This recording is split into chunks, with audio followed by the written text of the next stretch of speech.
आइए आइए मेहरबान कदरदान, खाइए रोहड़ा के ताजे ताजे केले। कभी खाए नहीं होंगे ऐसे केले। पीले पीले केले खाइए। ये कहकर रोहड़ा हाथों में 4 केले लिए उन्हें सर्कल में जोर जोर से हवा में उछालती हुई करतब दिखाती है, जिसे देखकर आसपास के सारे बच्चे अपने अपने मम्मी पापा से उस औरत के पास जाने की जिद करने लग जाते हैं। पापा, ऐसा तो सर्कस में बॉल से होता है ना, ये आंटी तो केले से कर रही है। चलिए ना पापा, देखते हैं।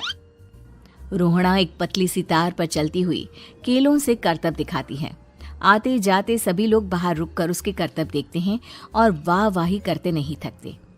जैसे ही एक आदमी पास आकर उसे पैसे देने लग जाता है, तब वो कहती है, अरे नहीं नहीं साहब, मैं करतब तो बच्चों के मन को बहलाने के लिए करती हूँ।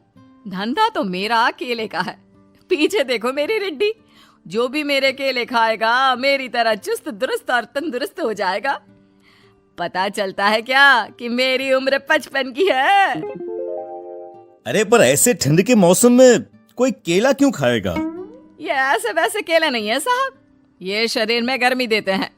ठंड को दूर भगाए जो भी रोहिणा के केले खाए। पापा, अगर मुझे केले नहीं मिले तो मैं घर नहीं जाऊंगी। तभी उसके पापा कहते हैं कि बेटा, केले ठंड में कभी गर्मी नहीं देते। ये सब कहने की बातें हैं, सामान बेचने का तरीका है इनका। पर पिंकी नहीं मानती। मैं केले खाऊंगी। पिंकी की जिद के आगे नत्थू हार जाता है और उसे केले खरीद कर दे देता है। पिंकी खुश होकर केले घर ले आकर खाती है। अब मैं भी करतब करूंगी, कितना मजा आएगा। जादुई केले। पिंकी पहला केला खत्म भी नहीं करती कि वो बेहोश हो जाती है। दूसरे केले से एक काला धुआं आता है और रोहड़ा चुड़ैल बनकर बाहर निकल आती है। मेरे भूतिया केले बच्चे न खाए, ऐसा हो ही नहीं सकता। जादूपुर वालों, कब तक बचोगे? आ गई हूं मैं रोहड़ा, जिसका कोई नहीं कर सकता सामना। रोहड़ा पिंकी को गोद में उठाकर काले धुएं में कहीं गायब हो जाती है। शाम के वक्त नत्थू घर लौटता है और पिंकी को घर में ना पाकर उसकी माँ से कहता है, माँ पिंकी कहाँ है?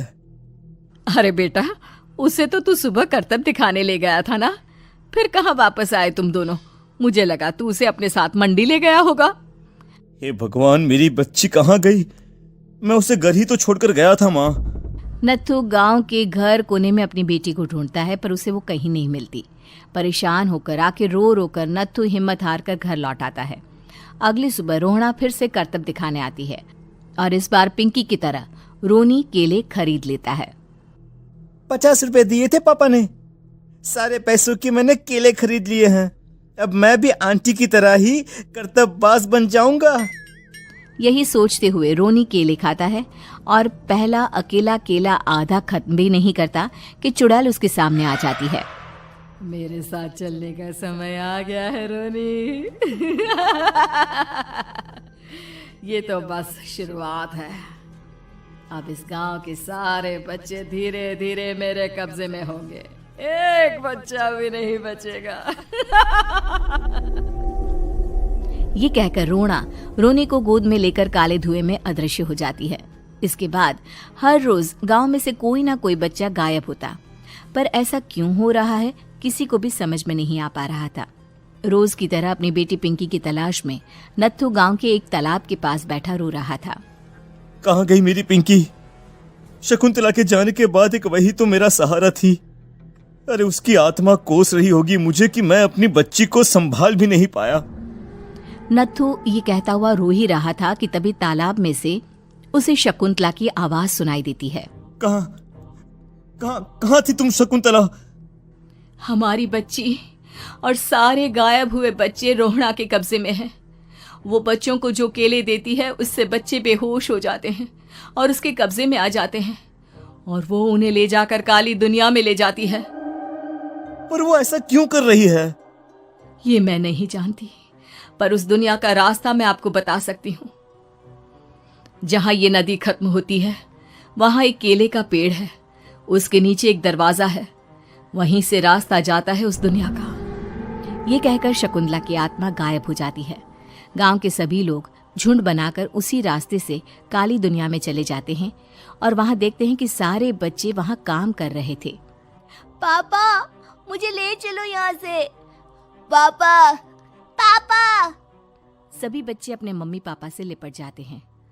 तो तुम लोग यहाँ तक आ गए? क्यों हमारे बच्चों को पकड़ लिया तूने? तुझे शिकार ही बनाना है तो ले, हम सब आ गए हैं, हमें खा ले। नहीं, मुझे बच्चे चाहिए। मेरे बच्चे के बदले तुम लोगों के बच्चे। क्या मतलब? मैं इसी गांव में रहने वाली एक औरत थी। केले की चोरी के इल्जाम में मेरे बेटे को गांव वालों ने इतना मारा कि वो मर गया। उसी दिन मैंने ठान लिया कि गांव वालों का भी वही हाल करूंगी। कुछ दिन बाद बेटे के चले जाने के दुख में मैं भी मर गई और मेरी भटकती आत्मा एक चुड़ैल बन गई। और फिर मैंने बदला लिया तुम सबके बच्चे छीनकर। बर्दाश्त नहीं कर पाए ना? सोचो मुझ पर क्या बीती होगी। हमें माफ कर दो रोना। पता नहीं ये किसकी गलती थी, पर हम सभी माफी मांगते हैं। हमारी खुशियां लौटा दो, तुम भी तो एक माँ हो। गांव वालों की बात सुनकर रोहणा का मन पिघल जाता है और वो बच्चों को छोड़ देती है। उसके बाद काली दुनिया बच्चों के लिए जादुई दुनिया बन जाती है। अब कोई भी कभी भी वहां आ जा सकता था।